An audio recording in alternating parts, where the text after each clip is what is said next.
அதுல நம்ம போய் கருத்து சொல்ல முடியாது. அவங்க அது நீதிமன்றம் பார்த்துக்குவாங்க. அவங்க என்ன வாதமோ அதுக்கு தகுந்த மாதிரி அவங்க ஒரு முடிவு எடுத்து சொல்லுவாங்க. இப்ப நம்ம போய் அதுல கருத்து சொல்ல முடியாது. முதல்வர் வந்து ஓய்வு பெற்ற நீதிபதி அருணா ஜெகதீசன் தலைமையிலான ஒரு குழு அமைப்புன்னு சொல்றாரு. அது போதுமானதா இருக்குங்களா?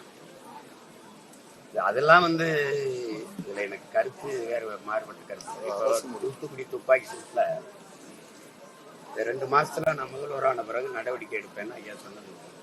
எதிர்கட்சி ஆளுங்கட்சி ஆனவனு இதே அம்மா தான் அருணா ஜெகதீசன் 3 மணி நேரம் நேர் நின்று சாட்சியம் சொன்னவேங்கிற முறையில் நான் தான் எங்க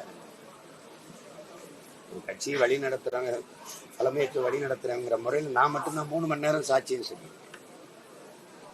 ஆனா அவங்க அறிக்கையை தாக்கல் பண்ணி எவ்வளவு நாள் ஆயிடுச்சு, என்ன நடவடிக்கை எடுக்கப்பட்டிருக்கு? இந்த துப்பாக்கி சூட்ல சம்பந்தப்பட்ட அதிகாரிகள் எல்லாம் பணி இடமாற்றமும் பணி உயர்வும் பெற்றிருக்காங்க. அதேதான் நடக்கும். ஒரு 6 மாசம் அம்மா விசாரிச்சு ஒரு தாக்கல் செய்வாங்க, காயத்தை மறந்துடுவீங்க, வேற பக்கம் போயிடுவீங்க. இன்னும் 2-3 மாசத்துல தேர்தல் தீவிரம் அடைஞ்சிருச்சுன்னா இதை யாரு பேசுவா? இன்னைக்கு செய்தி நாளைக்கு செய்தி, எல்லாரும் குணமாயி போயிட்டாங்கன்னா அடக்கம், இறந்தவர்கள் அடக்கம் பண்ணிட்டா அது அதோட முடிஞ்சு, செய்தியும் அதோட அடக்கமாயி. அப்புறம் இது என்ன இருக்குது, நடவடிக்கை என்ன இருக்குது? இது ஒரு எத்தனை ஒரு நபர் நீதிபதி விசாரணை நம்ம எத்தனை பார்த்துருக்கோம். இது என்ன புதுசா? இது ஒண்ணும் இல்லை. இதுல விசாரிக்க என்ன இருக்கு? தெரிஞ்சிருச்சு, வெளிப்படையா நெரிசல்ல சிக்கிட்டாங்க, நம்ம பிள்ளைகள் இறந்துட்டாங்க, அவ்வளவுதான். என்ன விசாரிச்சாங்க? தங்கச்சி ஸ்ரீமதி மரணத்துக்கு விசாரிக்கிறாங்க, இன்னும் தான் விசாரிக்கிறாங்க. அமெரிக்கா, ஆஸ்திரேலியா, ஆப்பிரிக்கா எல்லா நாடுகளும் விசாரிக்கிறாங்க. ஒரு கிராமம், அந்த கிராமத்துல என்ன நடந்திருக்குன்னு விசாரிச்சு சொல்றதுக்கு அறிக்கை தாக்கல் பண்றது இவ்வளவா? அது ஒரு சடங்கு, அந்த சடங்கை அரசு செய்து நம்ம அதை ஏற்கணும். பாதுகாப்பு ஏற்பாடுகள் குறைவு காரணமாக இது நடந்திருக்கு. எதிர்கட்சி தலைவர் அதெல்லாம் நீங்க அப்படிலாம் ஏற்கனவே இப்ப மற்ற இடங்கள்லாம் பாதுகாப்பு இன்னைக்கு வந்து அதுல ஒரு தம்பி நான் கூட ரொம்ப அவரை கட்டி பிடிச்சு வாழ்த்துனேன். பல பேரை வந்து தூக்கி கொண்டு போய் இந்த அவசர ஊர்தியில சேர்த்து இது பண்ண ஒரு காவல்துறை இளங்காவலர். அவர் என்ன சொல்லலாம்? இதெல்லாம் அப்படிலாம் சொல்ல முடியாது. இத்தனை ஊர்கள்ல அவர் மிகப்பெரிய கூட்டத்தை கூட்டும் போதெல்லாம் பாதுகாத்த வடக்குன்னு அப்படி சொல்லிடக்கூடாது.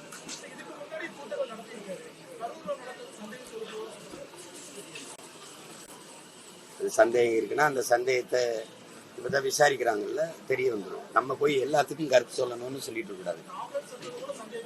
எதுல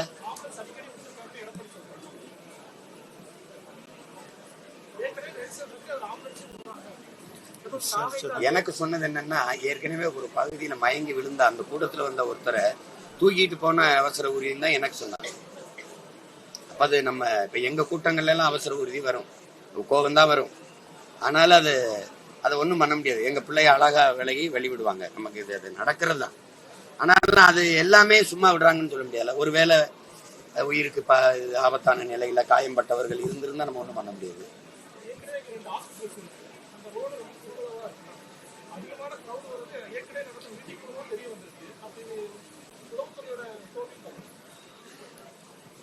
அவங்க சொல்றது நாங்க ஒரு இடம் கேட்டோம், அந்த இடத்துல கொடுத்துருக்கலாங்கிறாங்க. அது இப்ப பார்க்கும்போது கொடுத்துருக்கலாம்னு நமக்கு தோணுது. அவங்க என்ன கணக்குல இந்த இடத்த தேர்வு பண்ணாங்கன்னு தெரியல. அது கேட்டா எதிர்கட்சி தலைவர் ஐயா இங்கதான் கூட்டம் போட்டாங்க, அந்த இடத்தையும் நீங்க பயன்படுத்திக்கீங்கன்னு சொல்றது. இப்ப இந்த மாதிரி இதெல்லாம் இப்போ தம்பிக்கு வந்து இப்ப புதுசு. எனக்கு 15 வருஷமா இந்த அனுபவத்துல நான் ரொம்ப பக்குவப்பட்டு அதுதான் நடக்கும். எனக்கெல்லாம் எங்க சனம் வராதோ, முட்டு சேர்ந்து மூத்திர சேர்ந்துப்பாங்க, அங்கதான் கொடுப்பாங்க எனக்கெல்லாம். சரி என்ன பண்றது, இதை கடந்துதான் நம்ம வந்தாக வேண்டியது. இப்ப யாருக்குமே அந்த சூழல்ல என்ன பண்ணோம்னா என்ன செய்யறதுன்னு தெரியாதுல, அந்த பதட்டத்துல ஒரு முடிவு எடுக்கிறதா.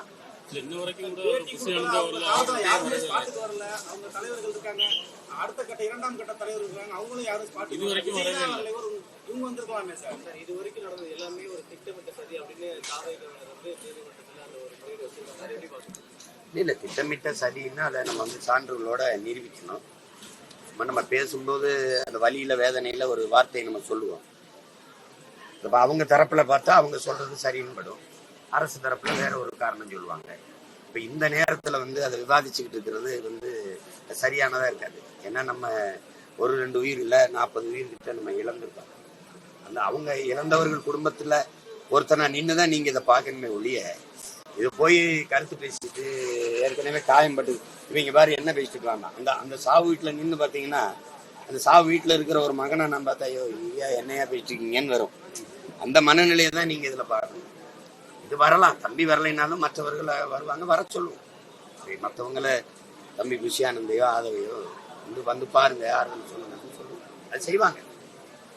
அதெல்லாம் அப்படி ஒன்றும் ஒரு பெரிய அரக்கர்கள் ஒன்றும் கிடையாது. நம்ம பிள்ளைங்க தானே வருவாங்க. காவல்துறையோட நிபந்தனைகள் பின்பற்றாதனாலதான் இந்த மாதிரி நடந்திருக்கு, விபத்து நடந்திருக்குன்னு சொல்றாங்க. இப்ப காவல்துறை நாங்க கொடுத்த சொன்ன விதிமுறைகளை பின்பற்றலாம். அவங்க இதுல ஏதோ சதி இருக்கு. இது அல்ல. இப்ப இழப்பு தான். இறந்தவர்கள் தான். இப்ப அந்த துயரத்துல நம்ம பங்கேற்று துயரத்துல நிக்கிற அந்த குடும்பத்துக்கு நம்மளால முடிஞ்ச 2 வார்த்தை ஆறுதல் இல்ல அவங்களுக்கு, அதுதான் இப்ப தேவைப்படுது. இதை போய் பேசிட்டு வேண்டியதில்லை. இப்ப நடந்துருச்சு, கேட்டிருந்தா அப்படின்னா கேட்கல, நடந்துருச்சு. இப்ப அதுக்கு போய் என்ன பண்ண முடியும்?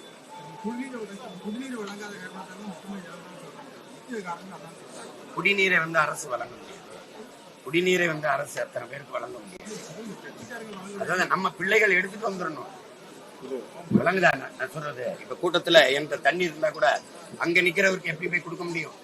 இப்ப நம்ம பிள்ளை இப்படி வரும்போது அவங்களே ஒரு போத்தல்ல ஒரு தண்ணீரை எடுத்துட்டு வந்துடணும். 4 மணி நேரம் 5 மணி நேரம் நிக்கிற மாதிரி இருக்குதுன்னா அப்ப அதுக்கு தயாரா வந்துடணும். அது அவங்கள குறை சொல்லி இவங்களை குறை சொல்லி யாரை குறை சொல்லுவீங்க? எனக்கு தண்ணி இருக்குது கொடுக்கணும்னு நினைக்கிறேன், இவர் கொடுத்துருவாங்க. அங்க நிக்கிறதுக்கு எப்படி கொடுப்பேன்? எப்படி போய் கொடுக்க முடியும்?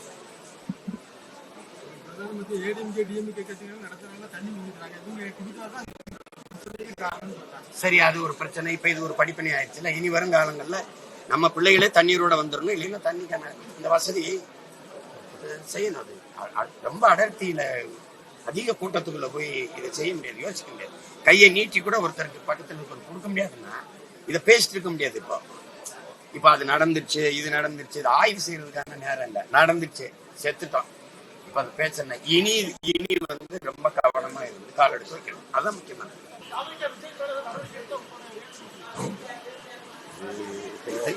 இது என்ன? இது தம்பி மேல நடவடிக்கை எடுத்தா அண்ணனுக்கு என்ன செய்யும்? சந்தோஷமா இருக்குமா? மகிழ்ச்சியா இருக்குமா? வருத்தமா தான் இருக்கும். இது என்ன ஒரு கேள்வி கேட்குது? செய்திகளை உடனுக்குடன் தெரிந்து கொள்ள கீழ்கண்ட கேபிள் மற்றும் டிடிஹெச் நெட்வொர்க்குகளில் எம்நாடு செய்தி தொலைக்காட்சியை காணுங்கள். பாதகம் செய்பவரை கண்டால் நாம் பயம் கொள்ளலாகாது பாப்பா. மோதி மிதித்து விடு பாப்பா, அவர் முகத்தில் உமிழ்ந்து விடு பாப்பா. அண்மை செய்திகளை உடனுக்குடன் தெரிந்து கொள்ள இணைந்திருங்கள் எம்நாடு தொலைக்காட்சியுடன்.